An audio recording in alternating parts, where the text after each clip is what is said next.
What's going on, YouTube family? Tio here, back at you tonight with a Bass Fishing 101 continuation, episode 3 tonight. Tonight we're going to put you out on the water. I'm going to start you off with just a very simple rod and reel setup that's going to work for you for a lot of different baits. But tonight we're just going to focus on 5 different baits, so I've got them here for you guys.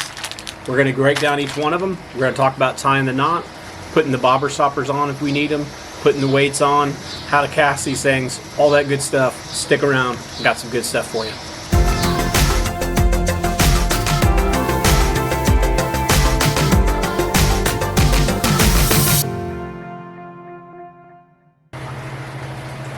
All right, when we're talking about bass fishing, we got to be very specific with the tools that we use. So you're going to use a different lure, say, for a crankbait than you are for a Texas rig worm, or you're going to use a different rod and reel for an umbrella rig than you are for, say, a very small swim bait. So with bass fishing, equipment is very important. All right, and also the old saying, buy it nice or buy it twice, really counts here. You've really got to spend a little bit of money and get some better equipment. Instead of going out and buying 3 combos at $100 a piece, buy 1 combo that is going to be more universal for you. I think you're going to be better off there buying the higher quality stuff than buying the cheaper stuff. It's actually going to affect how you feel the fish and how you catch the fish. So it's important that you get the right equipment. So to start off with tonight, I want to start you guys off with a pretty much most common rod, I think, that you can pretty much get out there. And this is what we're going to use tonight. I'm going to start you off with just simple Texas rigs, weighted Texas rigs. I'm going to start you off with that. But this rod right here, it can be used for a lot of different things. And I'll continue to show you guys all the different baits and techniques and things that we can use with this rod and reel. But this is my most common rod and reel. I use it all year long. There's not a single part of the season that I actually put this one up. And what this is this rod particularly is a Victory fishing rod. You can see right there, St. Croix makes these. You can pick them up at Bas Pro.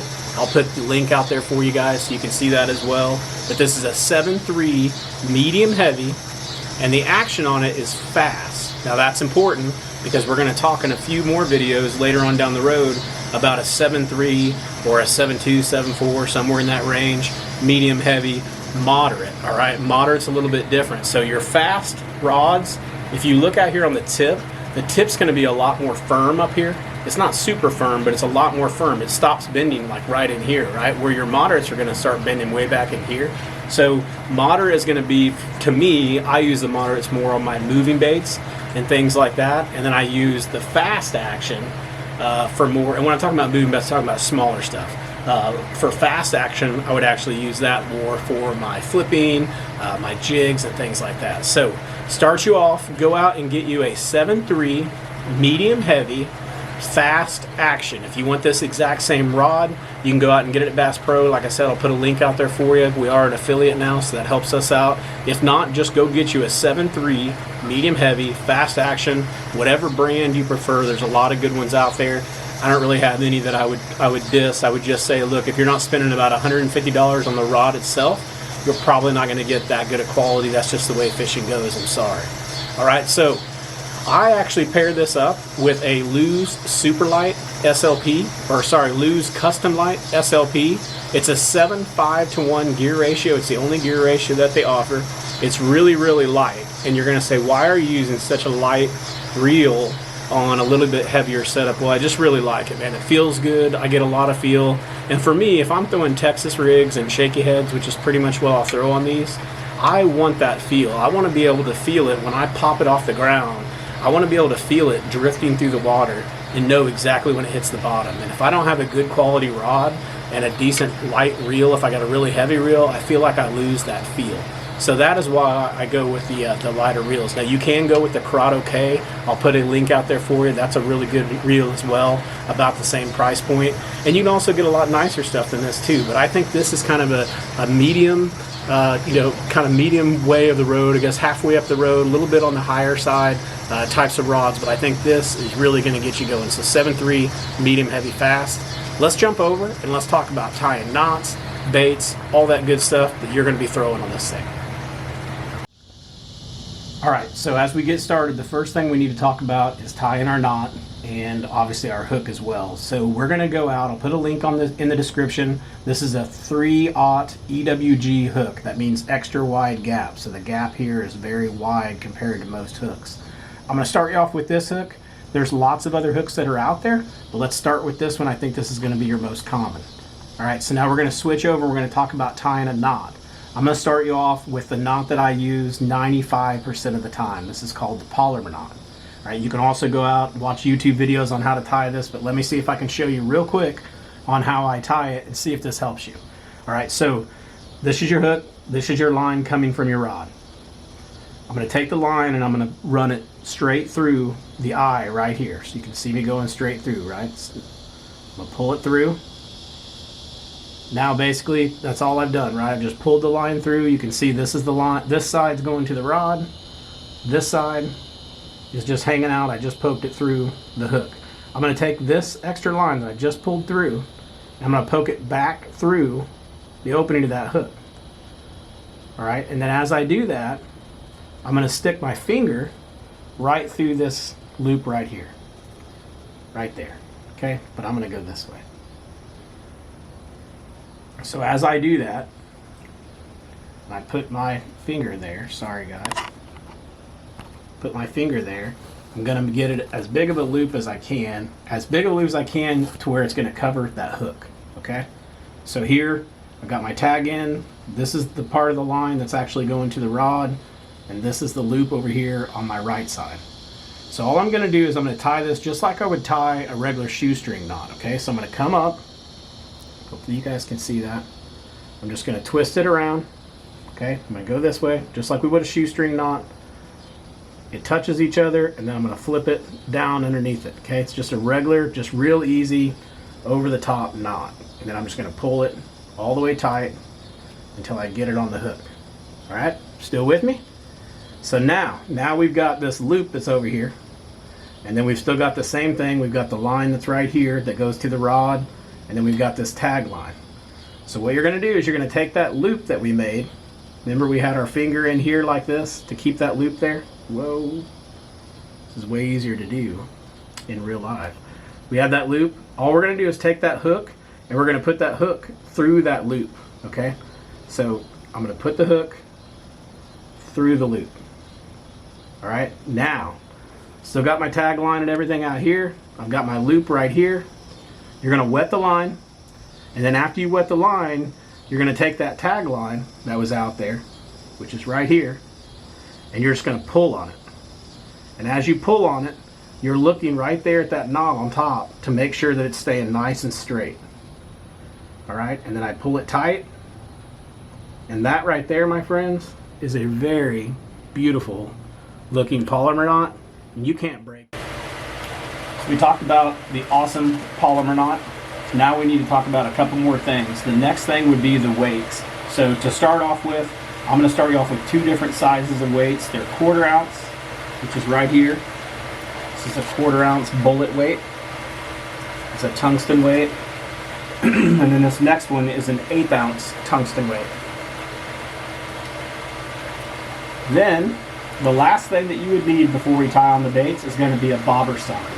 So you're probably going to order some bobber stoppers or get them in a package. You're going to be like, what the heck is this and how the heck do I put that on a fishing line? Here's a bobber stopper for you.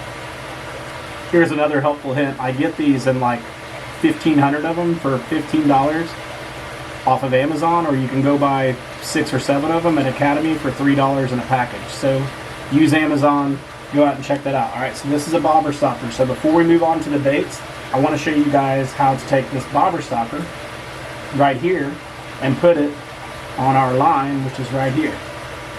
So let's pretend that that hook is not in there yet. So this is our line coming out of our fishing rod. And that's the line. And if you look really closely on these bobber stoppers, there's a loop right at the top. See where that loop is? Almost looks like a fishing line loop. Let me see if I can pull this out so make it really obvious for you. So see that loop? All you have to do is take the fishing line, stick it through that loop, just like that. Bring it up quite a ways because you want to give it enough length for whatever you're tying on. And then once you do that, you just take your fingernail or your finger, whatever, and hold it just like that. And then I'm going to just pull it back across that line. So as I pull that back across the line, I'm just going to keep pulling it through until it comes all the way out. And then once it comes all the way out, now I've got my bobber stopper on my line.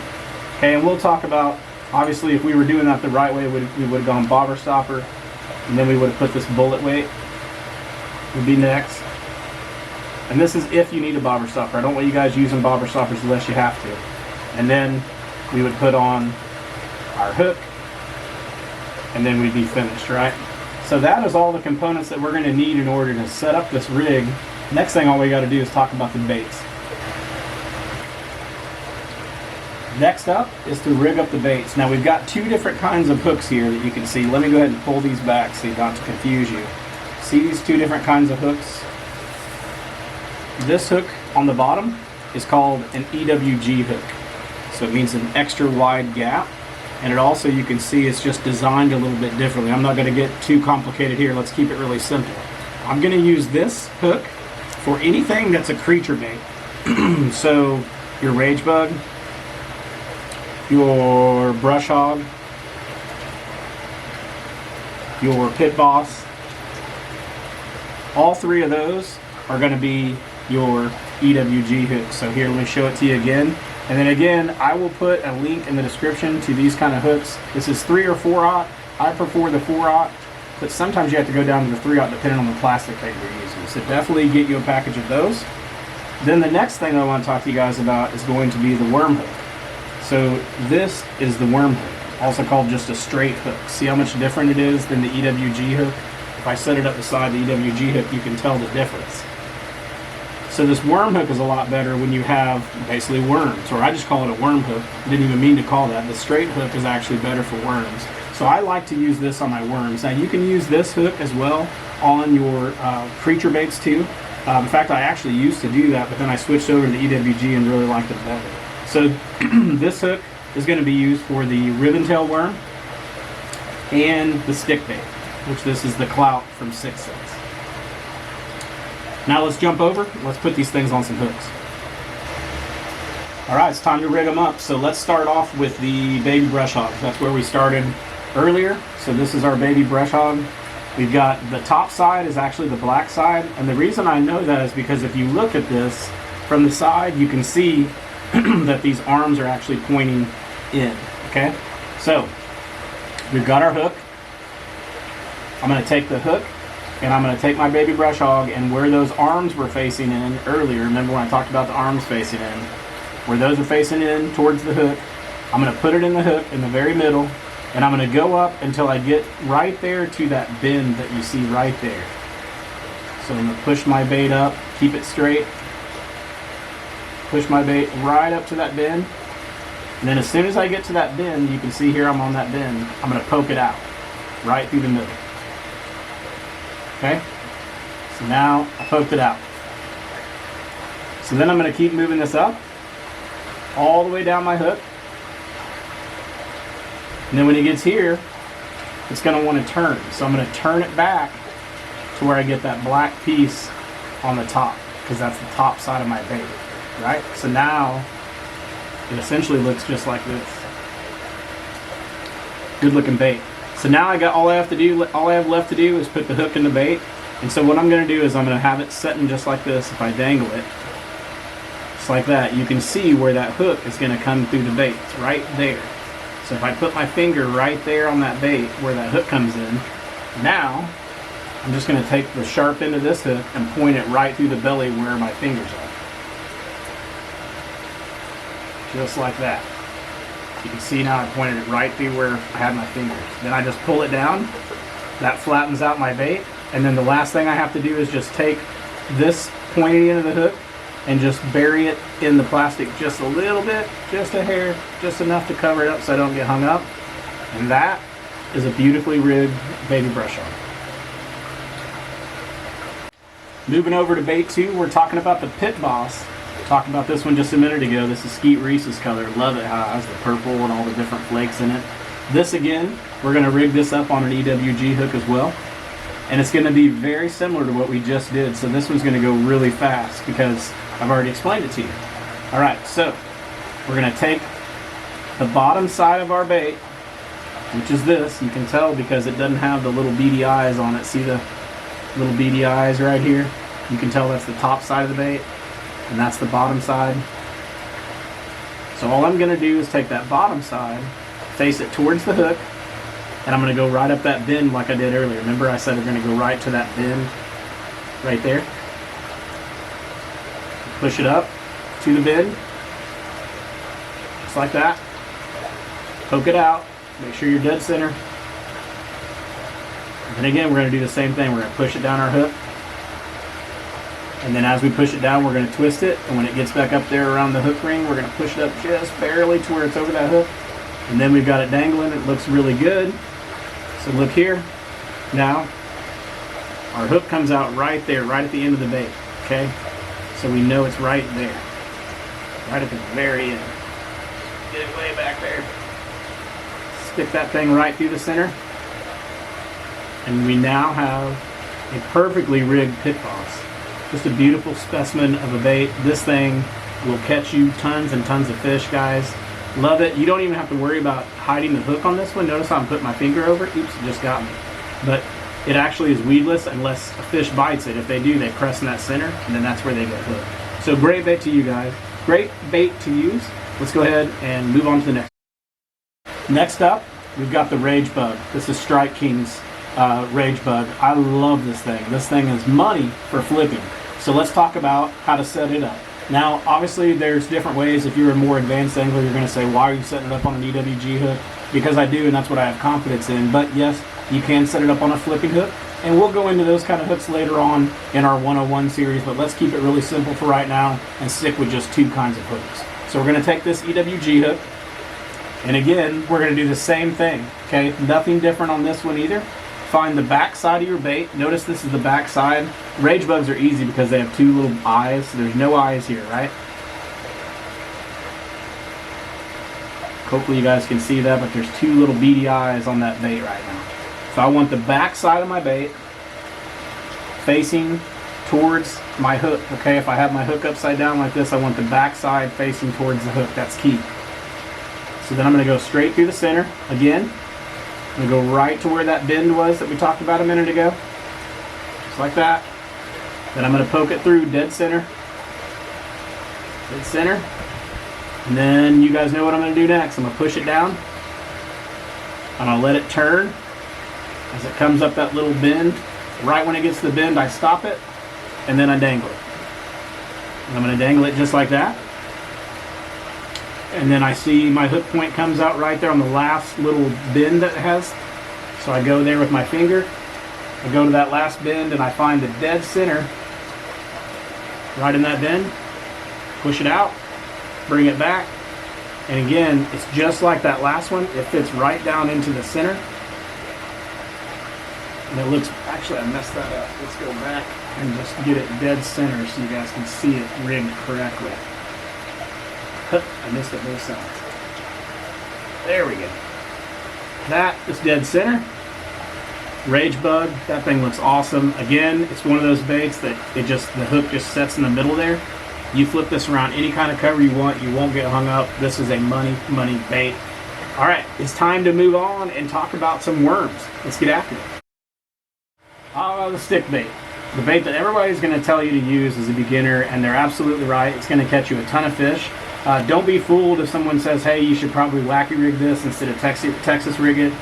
They're probably right. You know, you can rig it a ton of different ways. But in this video, we're talking about Texas rigs. I'll talk to you guys about that wacky rig in a later video. All right, so let's talk about this. We've got the stick bait. We've got the worm bait. That's your straight hook, or what I just call the worm hook, right? And all we're going to do is we're going to take the stick bait, take the hook, and we're just going to take it up right to the first part of the bend, okay, right there where that first part is. So we're going to go right here or right there. That's it. Not very much at all. Okay, really what we're trying to do is we're trying to cover this gap from here to here so you can kind of see what we're trying to accomplish. So then we're just going to poke this out and then we're going to feed it on down.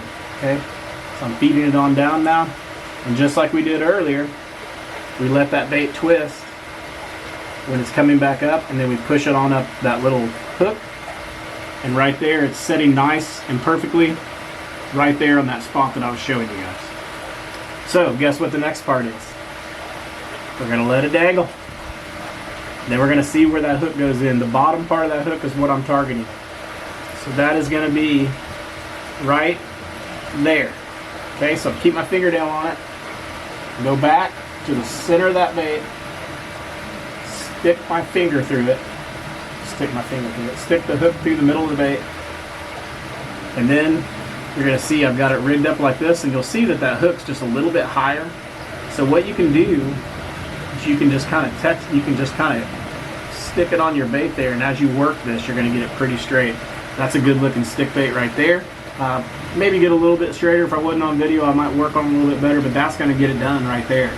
Just try to get your worm as straight as you can, and make sure that that hook is not exposed. If it is, it's going to get you caught. It's going to get caught up in a lot of stuff. That is a really good bait to throw, guys. Let's move on and talk about our last. The ribbon tail worm. Grandpa's classic, my classic, everybody's classic, man. This is where a lot of people learned how to fish. I think really until the Senko came out, this was the go-to bait. So just a basic ribbon tail worm. I think this is a 7-inch ribbon tail worm. I really like this plum color, or not plum, but purple color. But you can definitely get whatever color you like. I like red and purple, and then watermelon. Those seem to be my favorite colors on this thing. But we're going to hook this one up, and we're going to put this again on the worm hook. Talked about it just a second ago. You're going to be shocked at how we rigged this. We're going to take the back side of this worm, which would be the flat side. See how that's totally flat? And this side's got its rib. So we're going to take the back side of that worm. We're going to face it towards the hook. Okay? Then we're going to go up right to where that bend starts. And we're going to pop it through the middle. So go up right where that bend starts. Pop it through the middle right there. Bring it up, and then we're going to push it down. Push it down the hook, let it turn, and then it sets right on that ridge just perfectly. And then the last step is gotta let it dangle. Let it dangle. Figure out where the bottom of that hook is, which is going to be right there. So then I'm going to take this where my fingernail is. I'm going to go find the middle of that bait. Hopefully you can see that. Middle of the bait. Stick it through. Bring it back, and you'll notice that hook's just a little bit higher than my bait right here. So all you got to do is just come up and just stick it in there just a hair and work around with it, and you'll get it pretty well lined up. Once you get it straight, you're good to go. And that is a really beautiful ribbon tail worm. All right, let's go ahead and wrap this thing up for tonight. The last thing I want to talk to you about is the bobber stopper. We talked about the bobber stopper earlier. You can see the bobber stopper here on the line that we put in there. Let me move that hook out of the way. You don't need that. There's the bobber stopper. We talked about how to put that on the line. Now, once we get it on the line, I didn't show you. You basically put your bullet weight on. So here's your bullet weight. Let me scoot this down so we can get this all in one frame. So there's your bullet weight, and there's your bobber stopper. We're just going to take that bobber stopper and push it all the way down until where it touches the bullet weight. See how it's all one piece now? And the reason why you would want to do that is if you're flipping really, really heavy cover. So if you're flipping into some crazy brush piles that are really, have a lot of branches and stems on them and stuff like that, you definitely want to put a bobber stopper on there. But I'm going to tell you that even though you think the bobber stopper makes it so much better, you're taking away from the bait. By putting that bobber stopper on there, you're not allowing this bait to fall freely. So if I put the bobber stopper on there, this thing is just basically just going to drop straight to the ground. But if I have the bobber stopper off of there and I cast out into the water, what happens is this weight falls down like that, and this bait stays free-flowing all the way down to the bottom. That is absolutely critical for fishing. So bobber stoppers, yes, they'll work, especially when you're flipping tight to cover and they're just hitting it on the fall. But if you're needing a slower fall, you've got to start thinking about taking that bobber stopper off. Hey, until next time, guys, I hope you catch your PB. Our next beginner fishing video is actually going to be on how to throw the Texas rig. So we're going to go out in the pool, maybe the pond, maybe even the lake. We'll figure it out. But I want to talk to you guys about how to flip the Texas rig and how to cast the Texas rig. And then we'll move on to some more exciting stuff for fishing. So make sure you leave me a comment, hit the subscribe button down below. And until next time, catch your PB, take it easy.